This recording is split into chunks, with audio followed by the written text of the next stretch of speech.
अर्थशास्त्र के अंदर आंशिक साम्य पार्शियल इक्विलिब्रियम क्या होता है?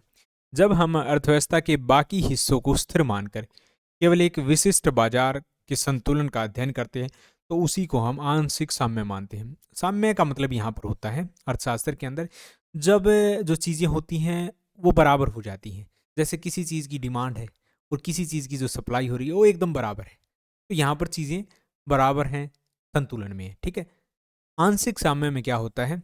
आंशिक साम्य में हम ये देखते हैं कि अर्थव्यवस्था के अंदर जो बाकी चीज़ें हैं, मजदूरी है या जो मटेरियल है उसकी डिमांड सप्लाई है, और भी जो कई चीज़ें होती हैं, ठीक है, करेंसी की वैल्यू कम ज़्यादा हो जाती है, वो सारी चीज़ें हम मान लेते हैं वो स्थिर हैं।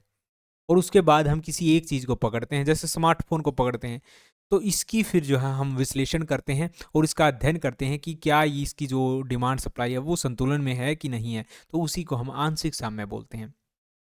यह अल्फ्रेड मार्शल द्वारा दिया गया विचार था जो चीज़ों को सरलता से समझने में हमारी मदद करता है।